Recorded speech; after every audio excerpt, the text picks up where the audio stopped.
Hi guys. We're up to chapter 13 of our book Poppy, and we know that last time she ran into Aerith, the porcupine, in the log, and he's kind of a grumpy guy. I think you probably figured that out. And there's one thing that he loves in the whole wide world, and that is salt. And he knows that at Newhouse there is a huge salt lick in the yard, and he would love to have that. But the problem is, it's up on the top of a high pole, and he can't reach it. Um, so Poppy ended up being extremely exhausted and begged Aerith, could she please take a nap in his log? And he said yes. So that's where we left off. And our next chapter is called Early Morning. Within the log, but not too far from its entrance, Poppy found herself a soft place to sleep. There, curled up in a tight ball with her tail tip parked right below her nose, she felt safe enough to sleep. When she awoke after a long, sound slumber, it was dark and quiet. She got up slowly and stretched her aching muscles, then looked about for some sign of Aerith. The old porcupine was nowhere to be seen. Was he gone for good? Not likely, Poppy knew, but he might be gone for hours. She also knew she was hungry. Cautiously, she made her way to the log's opening. It was night, and she could see neither sky nor stars. A silver sheen of moonlight made lace of the canopy of trees above, even while transforming the ground into a carpet of velvet gray. She sniffed the air, mingled with the sharp scent of pine and fir. She breathed in delicious hints of good things to eat: nuts, berries, seeds, flowers, tender roots. Here she is.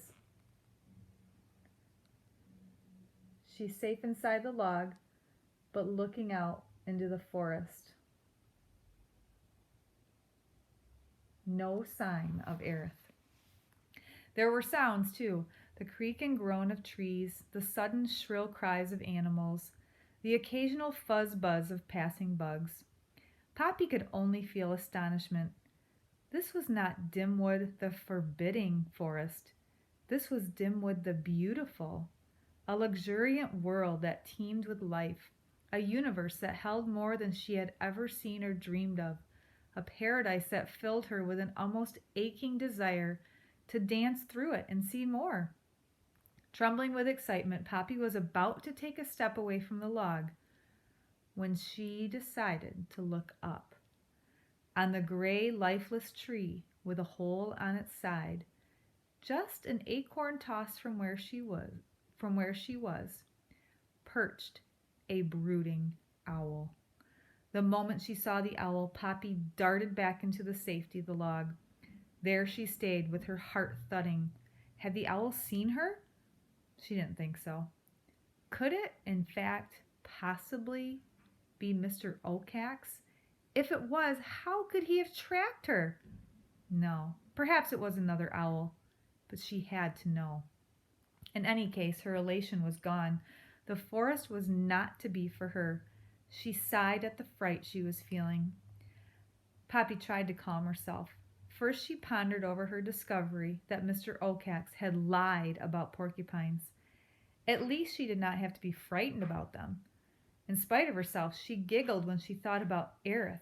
Such a likable, unlikable creature. Then she thought of what else Aerith had told her, that Mr. Okax was actually afraid of porcupines. The notion that the owl was afraid of anything gave Poppy considerable pleasure. Perhaps he was afraid of other things as well. So Poppy thought again about her suspicion that there was something at Newhouse that scared the owl. Oh, if only there was, and if only she could find it. Feeling more hopeful, Poppy returned to the log's threshold to wait for Aerith. She wanted to take another look at the owl, but she was afraid to. Instead, she sat, content for the moment to gaze out at the beautiful forest. The owl Poppy had seen was indeed Mr. Oakhacks. He was perched upon the entrance to his home, flexing his sharp talons and staring gloomily into the forest. Now and again he swiveled his head and blinked, then clacked his beak. Hungry, he wished that something, anything, would reveal itself by moving. Once, just out of the corner of his eye, he thought something moved at the entrance to that old log that lay not far from his snag, but it was gone so fast he couldn't be sure. Was it that porcupine? He hoped not. He hated Aerith. Just the thought of him made Mr. Oakhacks drop down inside his snag. Better to sit in the darkness and listen than deal with that creature. If something came by, he would hear it. "When are you leaving for Newhouse?" Aerith asked Poppy. The old porcupine had made his way back to the hollow tree before sunup. Bits of bark were stuck in his lips, chin, and whiskers. "Soon," Poppy replied. "Good," Aerith said. "You're a sweet kid, but I like my privacy." Here he comes. Heading back to the log. "Aerith," Poppy began after a moment, "I know you want me to go, and I want to go too, but when I looked out before, I think I saw an owl." "Oh, on that snag just beyond the door?" asked Aerith. "The what? The old tree with a broken top?" Poppy nodded. "There was an owl sitting there," she said. "I was told Mr. Oakhacks lives in Dimwood. Could that be him?" Aerith snorted. "Follow me." Somewhat anxiously, Poppy trailed the porcupine out of the log. "Is that the snag you're talking about?" Aerith said, pointing. "Yes." "Well then, yep, that's where Oakhacks lives." Poppy jumped back. "There?" "Absolutely." "Don't you mind?" Poppy whispered, edging closer to Aerith. "Nah, he's a jerk. Anyway, he doesn't get near me." "But he rules this whole territory." You see him up there at the top? Right there.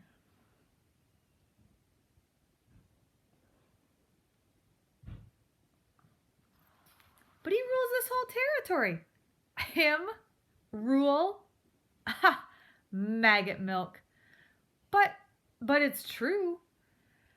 "Oh, Poppy," Aerith snorted. "There are lots of creatures who live around here. Some are mean like Oakhacks. Some are sweet like me. Nobody rules." "But he says he does." "Oh, Beesburp, just because you're scared of someone doesn't mean you have to believe him." Aerith turned toward the snag. "Oakhacks!" he bellowed. "Oakhacks!" "No!" Poppy cried. "Don't!" But it was too late. Mr. Oakhacks popped up in his snag hole. In a panic, Poppy scrambled to hide behind Aerith's tail. "What do you want?" Mr. Oakhacks demanded.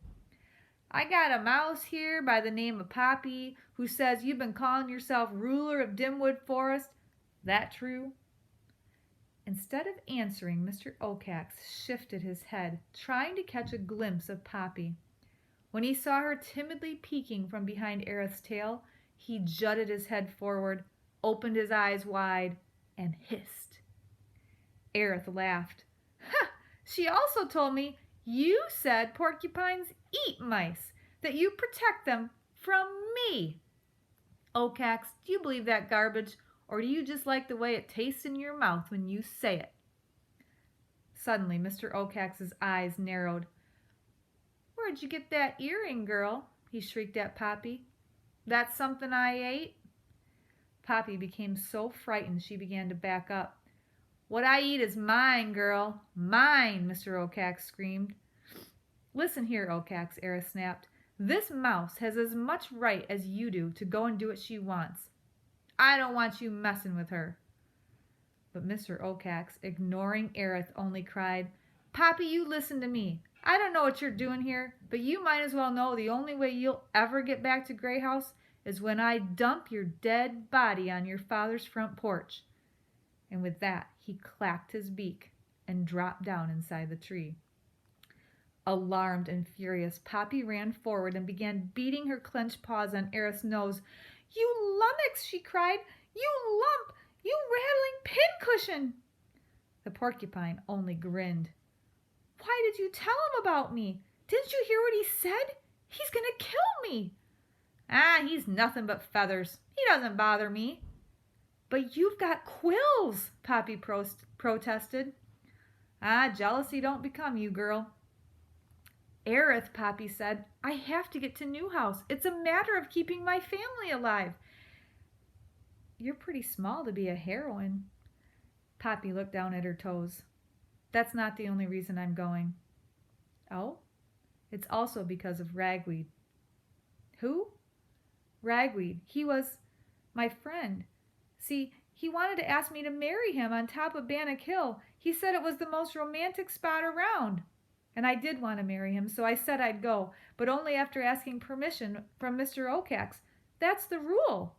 But Ragweed said, 'Where's the romance when you have to ask permission?'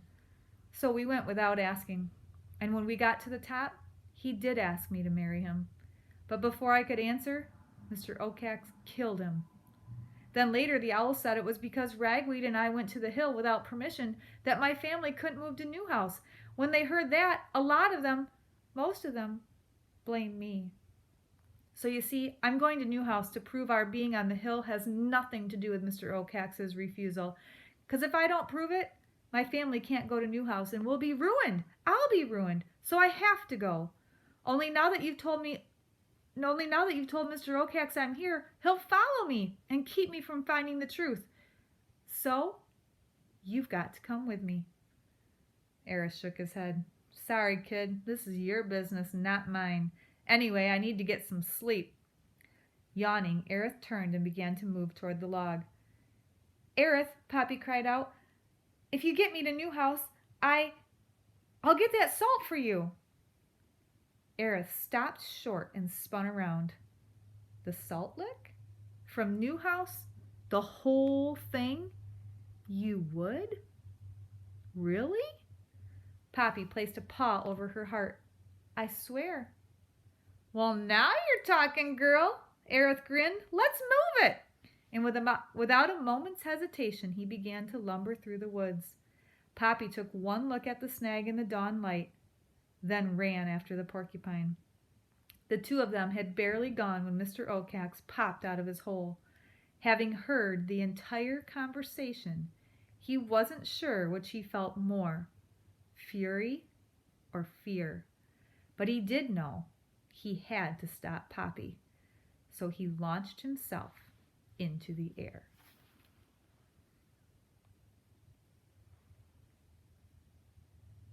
Dun dun dun. And that is the end of our chapter. Next time we are going to read chapter 14 called On the Way to Newhouse. I hope you're liking our story. Miss you guys. Bye-bye.